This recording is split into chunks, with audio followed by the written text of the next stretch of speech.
Oye País, buenas noches, oye País, yo soy Rudy González, gracias por su compañía. En esta hora, como cada noche aquí en Color Visión, vamos a analizar los temas de interés nacional e internacional. ¿Qué semana, señores? ¿Qué semana? Una semana interesante, concluyendo el mes de abril, el cuarto mes del año. Entramos al quinto mes del año ya desde la semana próxima, el mes de mayo. Y en esta semana, un hecho a destacar es lo ocurrido este jueves, cuando grupos de choferes protagonizaron bloqueos de calles, apedramientos, protestas, una suerte de enfrentamiento con la autoridad por el tema del corredor de la Charles de Gaulle. Se dice que la gente del Intran, que la gente de DGCEP, que fuerzas policiales ocuparon el corredor para impedir que carros del transporte público del Concho operaran en la ruta del corredor de la Charles de Gaulle. Ese corredor nació con problemas. Nació con problemas porque ese corredor, que tiene 17 kilómetros, parece que habían varios sindicatos de diferentes estamentos que operan en esa ruta, que tenían autorización para operar esas rutas, pero que al sacar a los carros del Concho y meter los autobuses del sindicato de Cambita, se han ido desplazando los otros que no aceptan quedarse fuera y han protagonizado ya varios incidentes con personas heridas, incluso apedrando autobuses. Y en la mañana temprano de este jueves llegaron las fuerzas policiales tratando de imponer el orden según ellos y sacando los carros que no asumen, que no acatan la disposición de salir del corredor. Están buscándose su medio de trabajo. Y esto ha provocado conflictos entre los choferes, incluso del grupo de Uvieres, de Fenatrano, frente a otros grupos de transportistas, porque ellos tienen sus rivalidades internas. Y esto, con este tipo del tema de los corredores, ha agravado esa situación. Juan Uvieres, yo lo oí en la radio este jueves y tronó duro contra los otros sindicatos, contra las facilidades que él asegura, que alega, que expresa, han recibido esos sindicatos de parte del gobierno para operar esas rutas en desmedro de lo que él entiende que es el sindicato que él maneja, o los sindicatos que él maneja, que no han sido así negociados esta situación. Pero esto es muy peligroso. Y es muy peligroso, señores, porque el tema de los choferes del transporte público es algo que viene de toda la vida. No es un problema de este gobierno. No es un problema del gobierno anterior, ni del anterior, ni del anterior. Nos remontamos a los años 60, después de la caída de la dictadura, cuando la primera huelga se le hicieron a Joaquín Balaguer y le paralizaron la ciudad. Cuando éramos 14 calles y habían 36 carros públicos, por así decirlo, le paralizaron la ciudad. Y ellos han ido adquiriendo un poder de control del transporte, de la movilidad de la gente para desplazarse de un lugar a otro, a sus centros de labores, o para hacer sus diligencias, o para lo que sea. Y han ido tomando esa fuerza porque los gobiernos, cada vez que los choferes aprietan, negocian con ellos, con los sindicatos, le dan prebendas, le dan una serie de facilidades y cosas, y entonces los sindicatos van tomando más poder y demuestran, hacen sus demostraciones de poder distintamente, le paralizan una avenida. Ahí ustedes recuerdan hace unos meses, bueno, antes de la pandemia, un grupo de esos choferes que bloqueó la avenida 27 de febrero a las 9 de la mañana, 8 o 9 de la mañana. Bloqueó la ciudad, atravesó los carros y se pusieron en el medio y atravesaron en la vía y no podía pasar nadie, porque ellos son los dueños de la calle. Entonces, el gobierno de Leonel Fernández hizo los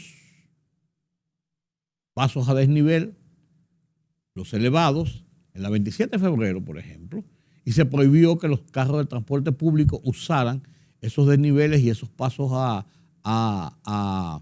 elevados para que fueran fluidos para los vehículos privados, para evitar los entaponamientos en los semáforos, para que sea un tránsito fluido, de vías rápidas. Ellos lo usan ¿y qué? ¿Y qué?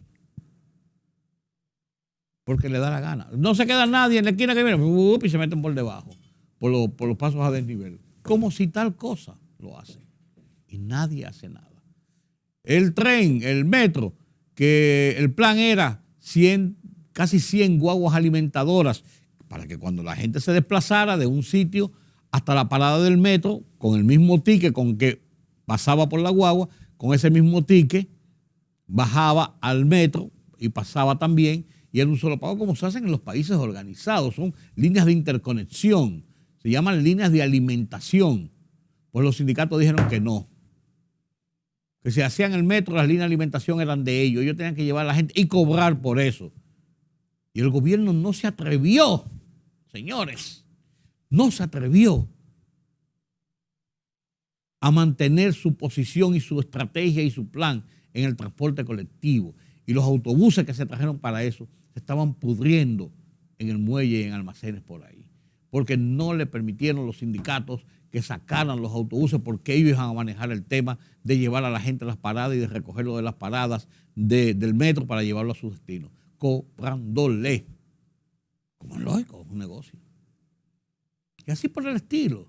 Entonces ahora, con el tema de los corredores, se comenzó y se le dio a un sindicato primero, se le dio a otro sindicato después, y ahora se le dio a otro sindicato. En las charlas de gol se hablan de que son como 16 corredores, 12 corredores, 16 corredores, qué sé yo, que van a hacer.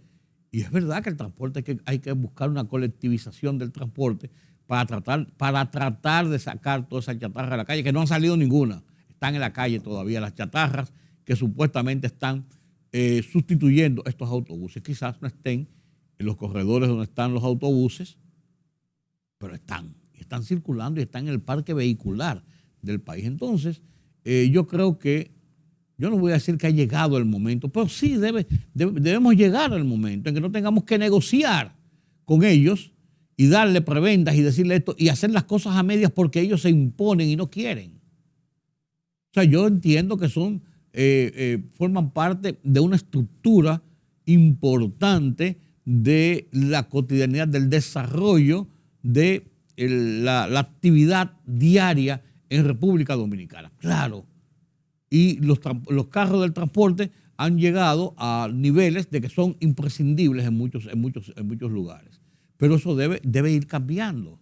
Debe ir cambiando, pero los gobiernos no tienen los pantalones bien puestos para hacer cambiar eso, para hacer valer con medidas prácticas bien estudiadas, bien organizadas, bien negociadas realmente, cambiar esa situación que ya es arcaica y que provoca muchos problemas.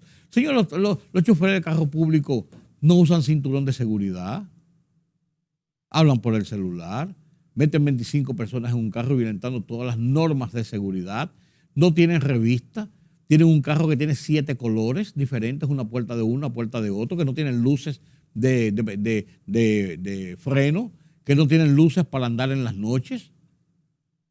Pero no hay un agente de tránsito que se atreva a marcharle a estos choferes, porque ahí viene el problema. Porque le tienen miedo. Porque son padres de familia y es verdad.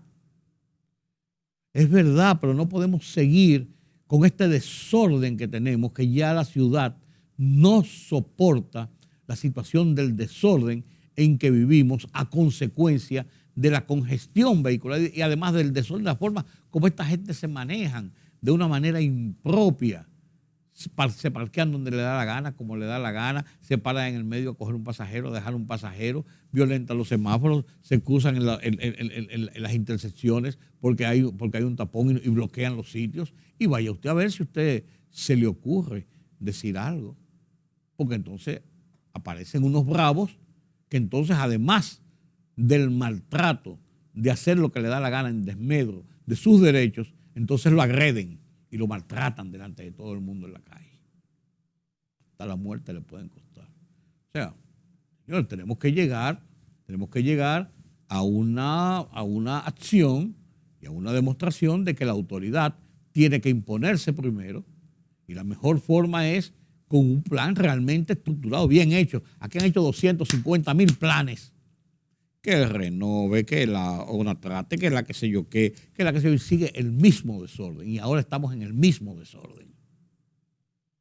En el mismo desorden. Y con una situación de esa naturaleza no podemos, bajo ninguna circunstancia,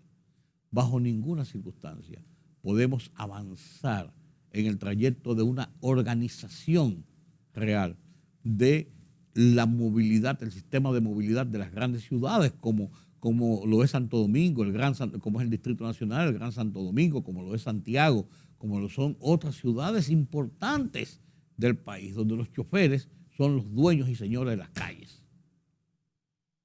Y los DGCET atacan a los más vulnerables, a una mujer que va manejando, la paran, usted está mirando mal, usted está haciendo tal cosa, y le pasan 5 choferes burlándose o llevándose los semáforos en rojo, haciendo de todo. Yo no me meto con esa gente. Yo le pregunté un día a un DGC, pues usted no está viendo lo que hizo eso, ¿y qué tú quieres que haga? Así mismo me contestó. Y yo simplemente volví y subí el vidrio, después de un boche de esa naturaleza, subí el vidrio y ni para allá voy a mirar. Me cuidé de que no me dieran un golpe ninguno de esos dueños de las calles. Esa es la situación, ¿verdad, señor? Y es penoso que nosotros tengamos que vivir dentro de una situación de esa naturaleza. Este 28 de abril se recuerda la segunda intervención militar de los Estados Unidos a propósito del estallido de la revuelta. Hablamos la semana pasada y a principios de esta semana sobre la revolución de abril, los entretelones que llevaron a que la República Dominicana se viera envuelta en una revuelta civil, cívico-militar, que costó incluso una intervención. Bueno, pues 4 días después de estallar esa revuelta, provocada por militares que se alzaron contra el poder y fueron apoyados por sectores de la sociedad, principalmente de los estamentos políticos de la nación, 4 días después de cuentas luchas en el puente Juan Pablo Duarte con las fuerzas del Centro de Enseñanza de las Fuerzas Armadas, CEFA, que pretendían entrar a la ciudad para tomar control de la ciudad después de bombardeos con aviones, con ese tipo de cosas sobre la ciudad. Entonces llegaron las fuerzas norteamericanas. Desembarcaron en helicópteros en lo que es hoy toda la franja aledaña al Hotel El Embajador, que todo eso allí era un campo de polo, de jugar polo. Todo eso es un inmenso lugar, y ahí aterrizaron los primeros helicópteros. Y el propósito anunciado oficialmente era venir a proteger la vida de los ciudadanos norteamericanos, que tenían un portaaviones ahí afuera, fuera de las costas dominicanas. Entonces entraron los helicópteros con los Marines para proteger. A la gente se le llevaba al Hotel El Embajador y de ahí se embarcaban en los helicópteros, se llevaban al barco y de ahí tenían rumbo principalmente a Puerto Rico, donde después seguían ruta hacia los Estados Unidos. Y desembarcaron los primeros y vinieron a proteger vidas de los norteamericanos. Pero esta oleada, con esa información, con ese anuncio, se convirtió después en un desembarco militar por Jaina, por varios puntos, ya de fuerzas con equipos pesados, de fuerzas de combate terrestre, y comenzaron a tener un involucramiento directo en el conflicto cívico-militar que había estallado el 24 de abril. Los norteamericanos apoyaron a las fuerzas que se mantuvieron leales, por así decirlo, que no eran los que se habían alzado en armas, frente al gobierno depuesto del triunvirato que presidía Donald Rick Cabral. Como las fuerzas estaban enfrentando, y la mayoría de los rebeldes, así le llamaban, estaban concentrados en la parte media y hacia abajo de la capital, entonces los norteamericanos hicieron lo que se llamó un corredor de seguridad y tomaron varias cuadras donde una parte estaban en la parte norte y los otros acantonados en los barrios de San Carlos, parte de Villa Francisca, la zona colonial, la parte de Ciudad Nueva y una parte de Gascue. El corredor comenzaba en el malecón, donde está la calle Pasteur, y subía la Rosa Duarte y daba la vuelta y llegaba hasta lo que era la calle Ravelo, hoy todo eso convertido ya en la extensión de la Avenida México, la calle Ravelo, cruzaba toda esa zona por el Parque Enriquillo, toda esa parte por ahí, y moría frente a Poasi, a la Vicente Noble allá abajo. Entonces todo eso era un corredor por donde las personas que estaban en la parte de abajo podían transitar para, por ejemplo, cruzar hacia aquel lado de la ciudad, y además se pusieron puntos de chequeos controlados por los norteamericanos para que personas que estaban de aquel lado pudieran bajar hasta la parte baja de la ciudad, y los que estaban en la parte baja de la ciudad pudieran subir a la otra parte controlada por los otros grupos militares. Pero la intervención de los Estados Unidos, de las fuerzas norteamericanas, buscó rápidamente un aval para no tipificarlo como una intervención militar en los asuntos internos de República Dominicana, sino que se apoyaron en la Fuerza Interamericana de Paz, que era una institución creada por la Organización de Estados Americanos, la OEA, para, en un momento de necesidad, de crisis de algunos de los países donde no hubiese control de la situación social, ellos pudieran, a pedido y a solicitud de ese país, tener una presencia con soldados o con fuerzas del orden para ayudar a pacificar las partes, como ser un ente intermediario. Entonces, le hicieron coro a las pretensiones o a la acción de los Estados Unidos 6 países latinoamericanos: El Salvador, Honduras, Nicaragua, centroamericanos, Paraguay, Brasil, y me falta uno todavía, Nicaragua, Honduras, Paraguay, o bueno, los centroamericanos casi todos: El Salvador, Honduras, Costa Rica y Nicaragua, Brasil y Paraguay de Sudamérica. Y mandaron soldados. Entonces se hizo una serie de, como una combinación de soldados de estos países latinoamericanos con los soldados norteamericanos.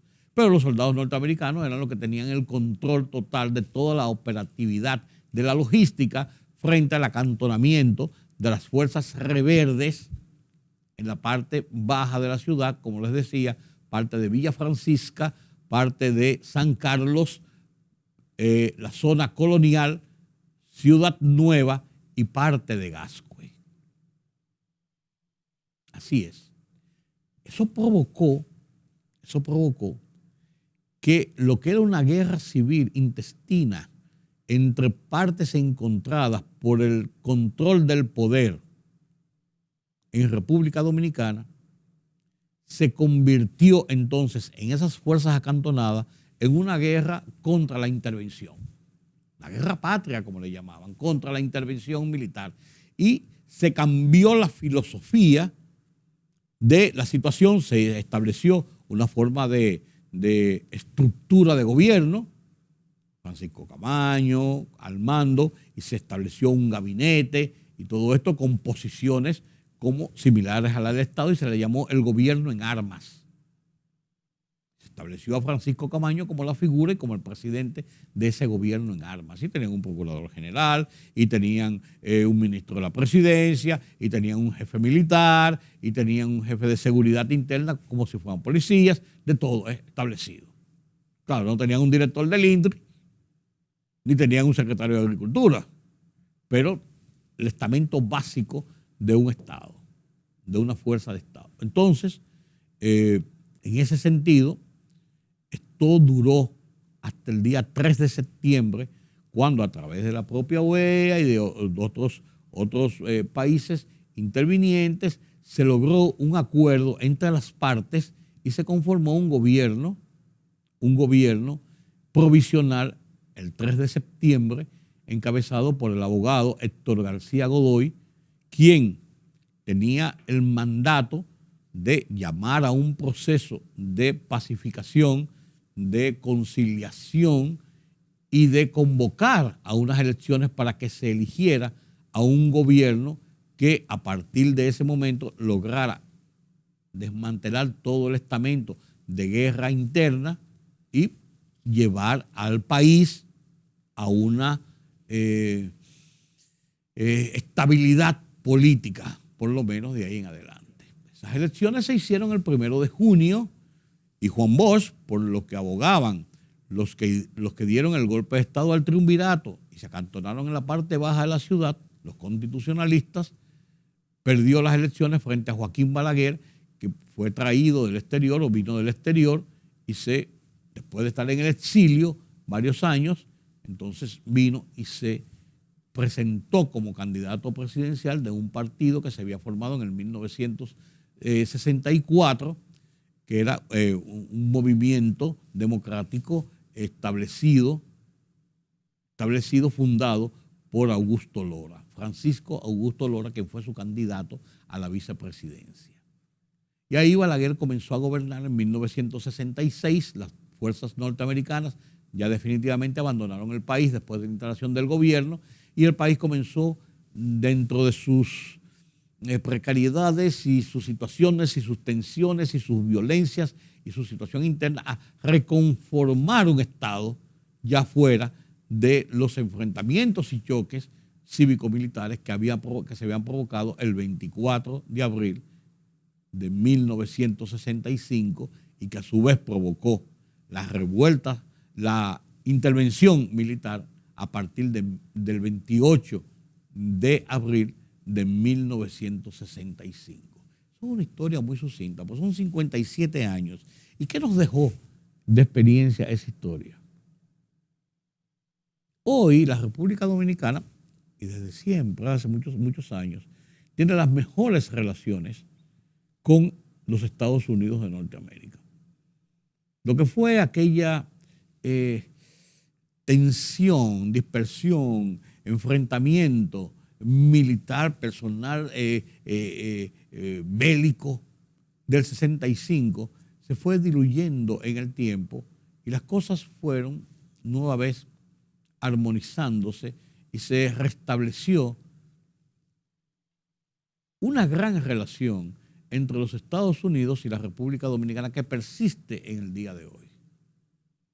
Si es el poder, el imperio, impone circunstancias en muchos casos y puede haber llamadas telefónicas que pueden cambiar los resultados de unas elecciones o pueden haber presiones de quitarle visas a funcionarios y a personas, y puede haber persecución por los temas de corrupción, por los temas de narcotráfico, etcétera, donde los Estados Unidos tienen una gran hegemonía. Todo eso es así porque estamos frente a un imperio en nuestra área de influencia, pero también un imperio a nivel mundial. Son los Estados Unidos de América. Un imperio económico, un imperio militar, un imperio de poder en todo el mundo. Con más razón nosotros que somos el patio trasero de los Estados Unidos. Esa es la realidad. Pero en sentido general, el estado de las relaciones en República Dominicana no es de hostigamiento de nosotros hacia ellos, sino que es un hostigamiento más bien de apoyo, de respaldo en situaciones críticas. Tanto es así que la ciudad de Nueva York, por ejemplo, la segunda ciudad en importancia por cantidad de personas que viven de la República Dominicana, por así decirlo. Hay un libre tránsito, un estado de relaciones fluido. Esa es la realidad, 57 años después. ¿Qué nos costó? ¿Qué ganamos? ¿Qué perdimos? Cada uno tiene su análisis personal, que ya está más lejos de ser un análisis hecho a consecuencia y causa de las ideologías que se han ido diluyendo. El problema del mundo no es ideológico, es económico. Y Estados Unidos, por demás, es nuestro principal socio comercial. De los Estados Unidos, por demás, viene el mayor flujo de asistencia económica a República Dominicana y de Estados Unidos viene el mayor flujo de remesas de los dominicanos que trabajan y producen en los Estados Unidos y sostienen a sus familias en República Dominicana. Esa es la realidad. Esa es la realidad. Cada uno saque sus conclusiones sobre estos episodios de hace 57 años, pero que conforman parte de nuestra historia. Yo no quiero entrar en esos juicios de valor de cómo cada uno ve esos episodios, cómo cada uno los analiza y cómo cada uno los encaja dentro de estos 57 años del proceso institucional, político y social de República Dominicana y cómo llegamos a estos tiempos post-pandemia. Cada uno que saque sus conclusiones. Permítame la pausa.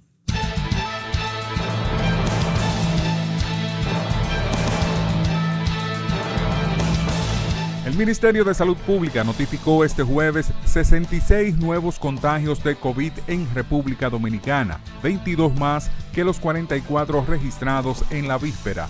El total de muertos por COVID-19 en el país es de 4.376, el 23.13% de los cuales era hipertenso y el 14.47% diabético. Un ambiente de mucha tensión se vivió la mañana de este jueves en el corredor Charles de Gaulle, donde las autoridades incautaron los vehículos de cientos de choferes que se dedican al transporte de pasajeros tras obstaculizar la vía en protesta por no ser incluidos en el nuevo sistema de transporte implementado por el gobierno. De inmediato, las centrales sindicales anunciaron realizarán el próximo domingo una manifestación en la Plaza Mauricio Báez con motivo de la conmemoración del Día Internacional del Trabajo. El presidente de El Salvador, Nayib Bukele, elogió a República Dominicana señalando que es un país con mucho desarrollo y un ejemplo para otras naciones del Caribe y Latinoamérica.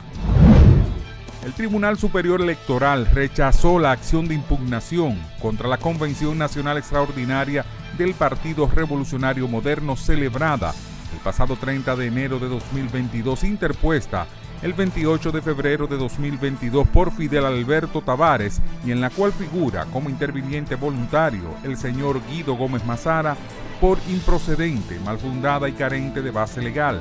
La decisión fue adoptada por los jueces Ignacio Pascual Camacho Hidalgo, presidente, Juan Alfredo Fialli Lama, Fernando Fernández y Pedro Germeno Foratieri, y el voto disidente de la jueza Rosa Pérez de García, en lo que respecta al ordinal séptimo.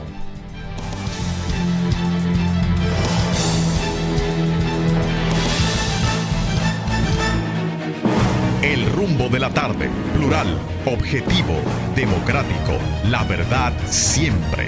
Con tres verdaderos profesionales del periodismo y la comunicación, Georgie Rodríguez, Juan TH y Rudy González.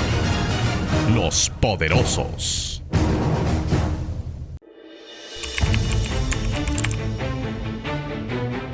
Periodismo de investigación, columnas, opinión, análisis, reportajes de fondo. Hora por hora, una completa plataforma multimedia. Periodismo con valor. Noticias horaporhora.com.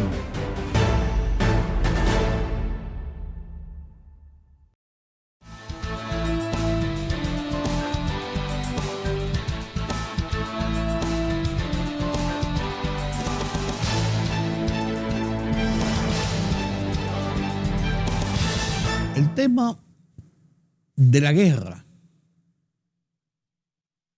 de la ofensiva de Rusia sobre Ucrania, no podemos dejarlo de lado nunca. Esta semana el secretario general de las Naciones Unidas, Antonio Guterres, estuvo en Ucrania. Visitó varias de las zonas del conflicto, de los ataques, de la ofensiva rusa, y emitió declaraciones sumamente duras por el genocidio que se ha cometido en Rusia. Las diferentes formas de mecanismos de información de Europa y de Estados Unidos tienen sus versiones sobre esta visita, pero también sobre lo que está ocurriendo en este escenario de guerra que ya lleva más ya lleva más de 2 meses. Comparto con ustedes estas informaciones.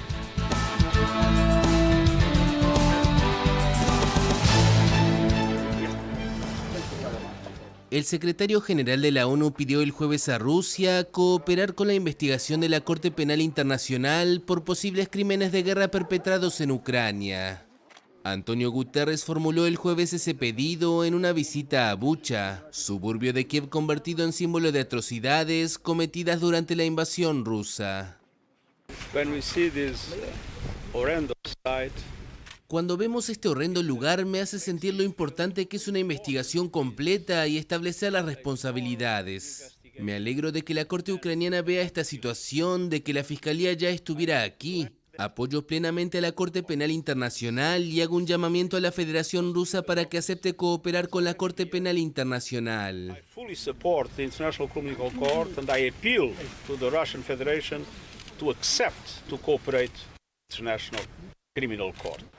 En su primera visita a Ucrania desde el inicio de la invasión rusa el 24 de febrero, Guterres también visitó la localidad de Borodianka, donde dio declaraciones a los periodistas frente a edificios en ruinas, acompañado por militares ucranianos y funcionarios del gobierno local.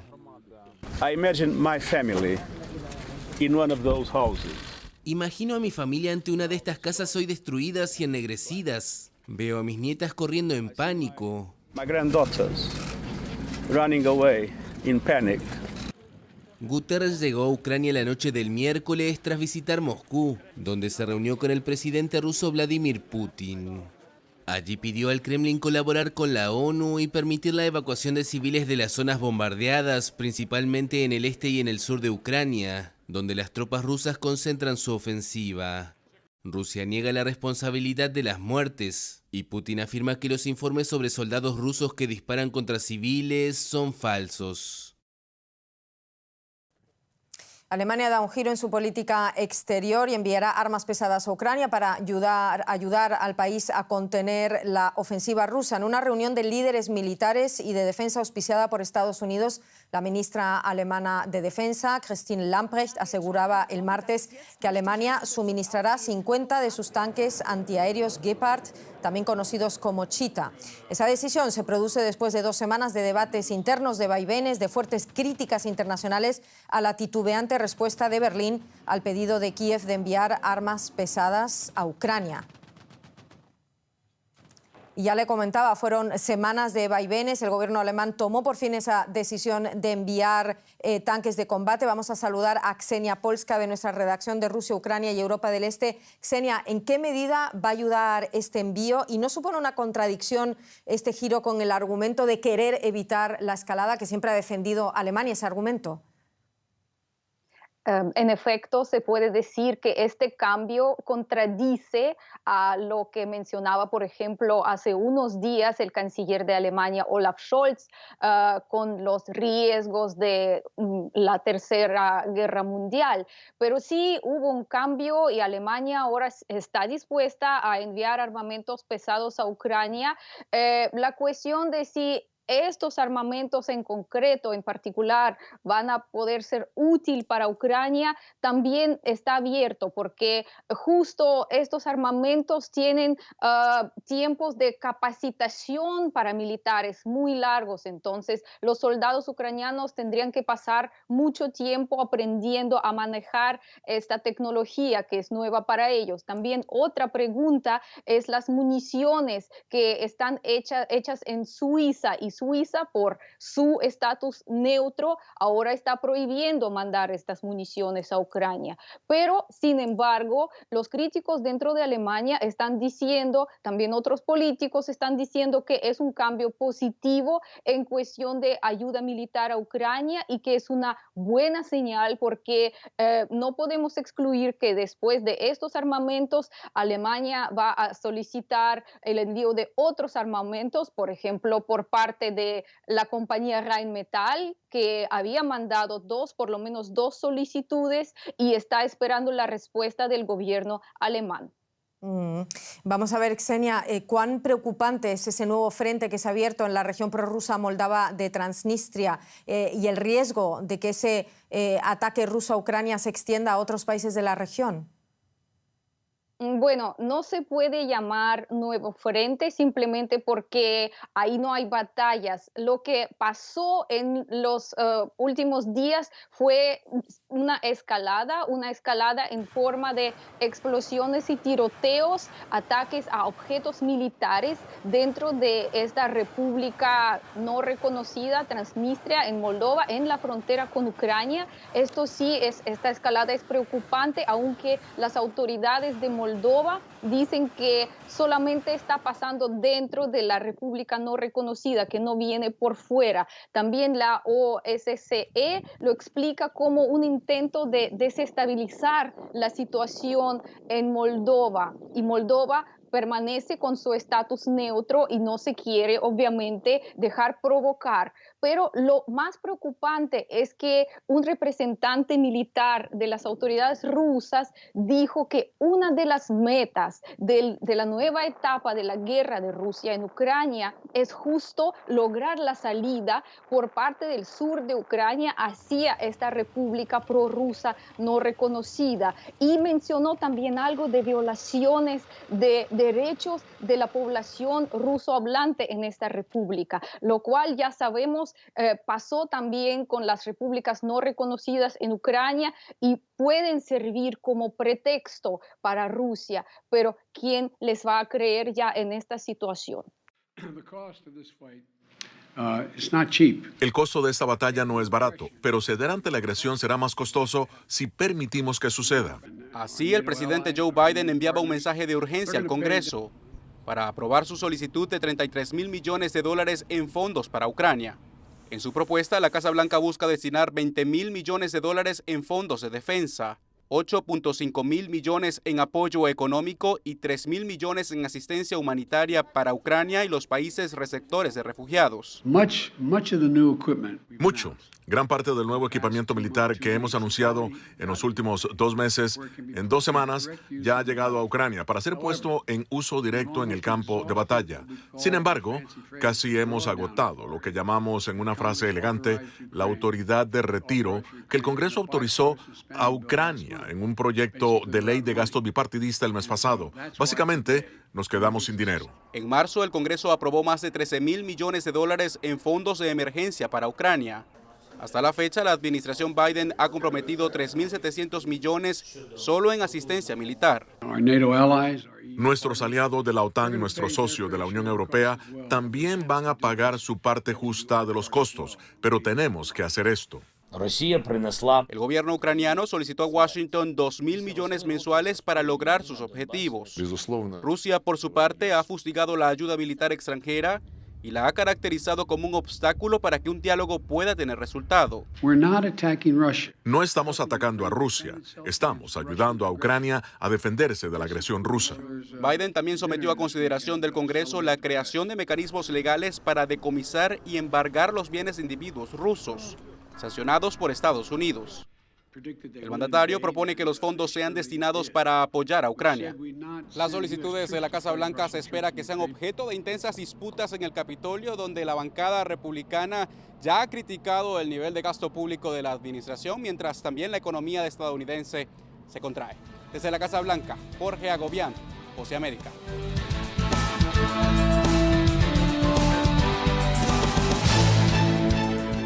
Moisés Naín, en su programa Efecto Naín, desde Washington, D.C., presenta un reportaje, señores, que quiero compartir con ustedes por la importancia que tiene.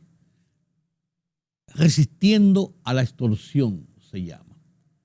Hay, a lo largo de toda América Latina, y lo pone dentro del contexto latinoamericano, grupos de presión política, grupos de presión delincuencial, grupos de presión como los carteles del narcotráfico, grupos de autoridades, que ejercen niveles de presión y de extorsión sobre ciudadanos.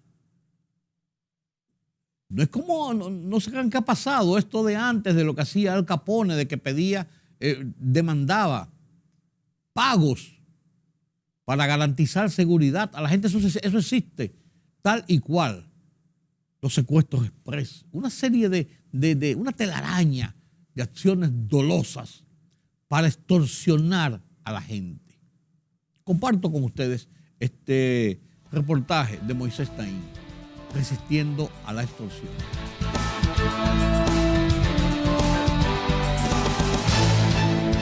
Las distintas maneras como se manifiesta el crimen en América Latina están en constante evolución, cambios, mutaciones. Por ejemplo, en años recientes la extorsión se ha vuelto un creciente problema. Aunque muchas personas de la región se enfrentan a la violencia letal, son muchísimas más personas las que a diario son afectadas por la extorsión. Se trata de ese negocio en el cual los delincuentes le exigen dinero a las personas de forma recurrente, a cambio de una supuesta protección. En los lugares donde abunda este problema, la creencia común es que cuando las autoridades no pueden o no quieren ejercer la ley, las víctimas permanecen indefensas. Sin embargo, mi invitado de hoy viajó a El Salvador, México, Colombia, varios otros países, para estudiar cómo las personas se resisten de maneras sorprendentes a la extorsión de los criminales. Su nombre es Eduardo Moncada y es profesor en el Departamento de Ciencias Políticas de Barnard College, asociado a la prestigiosa Universidad de Columbia. Es autor de 2 libros. El más reciente se titula Resistiendo la extorsión: víctimas, criminales y estados en América Latina. Esta es mi conversación con el profesor Eduardo Moncada. Miren. Bienvenido al programa, profesor Eduardo Moncada. Gracias por acompañarnos. No, thank you for having me. Por favor, comparta algunas cifras con nosotros que nos ayudan a entender cuán grande es el problema de la violencia criminal y particularmente la extorsión en América Latina. América Latina como región alberga cerca del 8% de la población global, pero cada año allí ocurren 1/3 de todos los homicidios del mundo. Así que estamos hablando de lugares muy violentos y dentro de este panorama, la extorsión ha surgido como un aspecto central de la política y del crimen en la región. ¿Nos podría dar un ejemplo concreto de cómo funciona la extorsión en la práctica? Sure, and I'll draw here on an example from some of my research in Medellín, en Colombia. Claro, le daré un ejemplo de mis investigaciones en Medellín, Colombia. Allí, el dueño de un negocio ubicado a tan solo unas cuadras de la oficina del alcalde municipal me contó lo que le había pasado varios años antes de que yo llegara a la ciudad a hacer mis entrevistas. Un par de hombres jóvenes se presentaron un día en su negocio y educadamente le dijeron que trabajaban para una organización de tráfico de droga y que le iban a brindar protección. A cambio, le exigieron una contribución. Cada semana el dueño del negocio le daba una cantidad de dinero a los 2 jóvenes. Y para que tengas una idea de cuán sistemático era todo esto, los hombres le entregaban al dueño del negocio un recibo indicando que había pagado la extorsión. También existen otros tipos de extorsión en la región. Está la extorsión cibernética, por ejemplo, donde recibes un correo electrónico con una amenaza que exige dinero a cambio.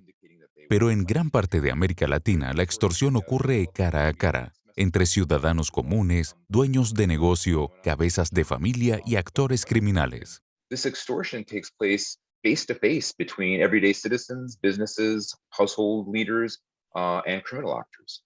En sus investigaciones usted encontró que las víctimas de la extorsión no son siempre indefensas. Háblenos, por favor, de las diferentes estrategias de resistencia, de rechazo que utilizan las personas, los grupos, para enfrentar la extorsión. For example, in parts of El Salvador, I've studied farmers. Por ejemplo, en partes de El Salvador, estudié cómo los campesinos estaban siendo extorsionados por las maras, que son grupos criminales que operan allí.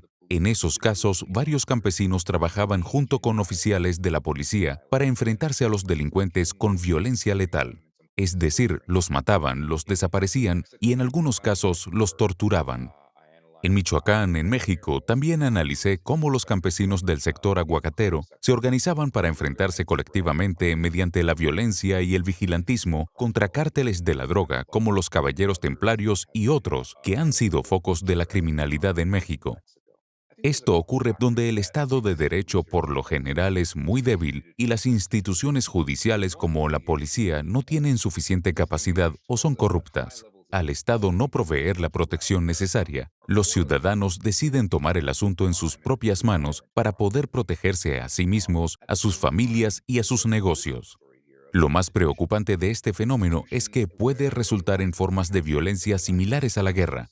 En partes de México, lo que vemos hoy son grupos de 300, 400, 500 o más ciudadanos armados operando de manera organizada en contra de los cárteles de la droga, y a veces también se enfrentan a facciones del Estado que perciben como corruptas o asociadas de alguna forma con los actores criminales. Usted menciona que América Latina cuenta con apenas el 8% de la población mundial, pero que ahí ocurren el 31% de los homicidios del mundo. De nuevo, ¿por qué? Creo que hay varios factores que han contribuido a la situación actual, comenzando por los altos niveles de desigualdad en casi toda América Latina. Además, hay que considerar la diversidad de los grupos de crimen organizado que operan en la región, algunos de ellos en contacto directo con los gobiernos, con los políticos y con los partidos. Pero creo que un aspecto que amerita mucha más investigación es la normalización cultural de la violencia en América Latina. Algo que me impresiona cuando viajo a hacer mis investigaciones es la tranquilidad con la cual la gente habla sobre la violencia que los rodea, ya sea perpetrada por criminales o por el Estado. También me sorprende la cantidad de personas que piensan que la violencia es una herramienta que pueden usar en contra de los demás para defenderse a sí mismos y a sus familias. Debemos investigar más a fondo los efectos que décadas de este tipo de violencia han tenido en la población, sin olvidar la violencia política del siglo XX, las guerras civiles y las dictaduras. Todo eso tiene que haber dejado una huella en las normas culturales y sociales sobre el papel de la violencia en la sociedad latinoamericana actual. Eduardo Moncada es profesor de Ciencias Políticas en el Barnard College de la Universidad de Columbia. Es el autor de un importante libro. Se titula Resistiendo la extorsión: víctimas, criminales y estados en América Latina. Muchas gracias, profesor Moncada. No, thank you very much.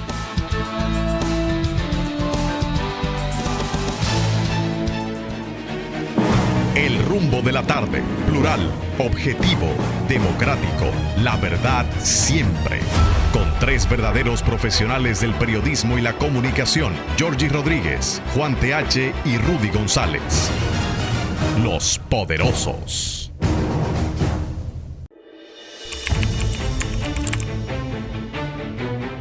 Periodismo de investigación, columnas, opinión, análisis, reportajes de fondo.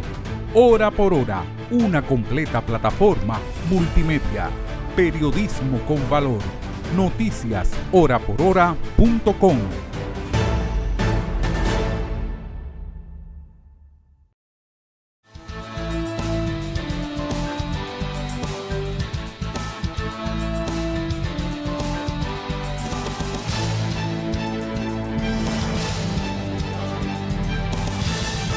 El mundo de las internacionales nos lo presenta Pedro Vargas desde la redacción central de Oye País.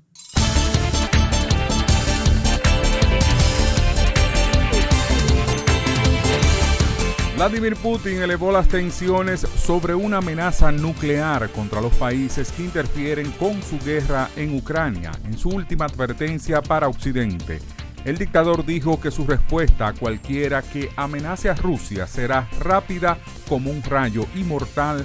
Les dijo a los políticos en San Petersburgo: si alguien tiene la intención de interferir en lo que está sucediendo desde el exterior, debe saber que constituye una amenaza estratégica inaceptable para Rusia. El buque logístico Isabel, que transporta el mayor envío español de armamento y equipos militares para Ucrania y que salió de España hace una semana, llegó a su destino final en Polonia, indicaron fuentes del Ministerio de Defensa. Según anunció en su visita a Kiev hace una semana el presidente del gobierno español, Pedro Sánchez, el barco transporta 200 toneladas de armamento, 30 camiones y 10 vehículos ligeros, lo que duplica lo recibido por Ucrania de España desde que empezó la guerra. Poco después de anunciarse su victoria, el presidente francés Emmanuel Macron subió al escenario al ritmo de himno europeo, la Oda a la Alegría. El simbolismo fue fuerte. La elección de ese centrista de 44 años para un segundo mandato refuerza su estatura como uno de los principales líderes europeos. La lucha entre pandillas en los últimos días ha dejado al menos 20 muertos y casi 2 docenas de heridos, además de obligar a miles a huir de sus casas, indicó la Agencia de Protección Civil de Haití. Las autoridades dijeron que los enfrentamientos comenzaron el domingo en 4 vecindarios de la capital de Puerto Príncipe, al norte del Aeropuerto Internacional de Haití.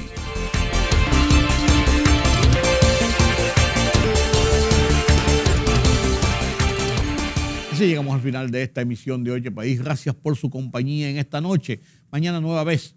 Nos vemos aquí en Color Visión. Yo soy Rudy González. Pasen un feliz resto de la noche.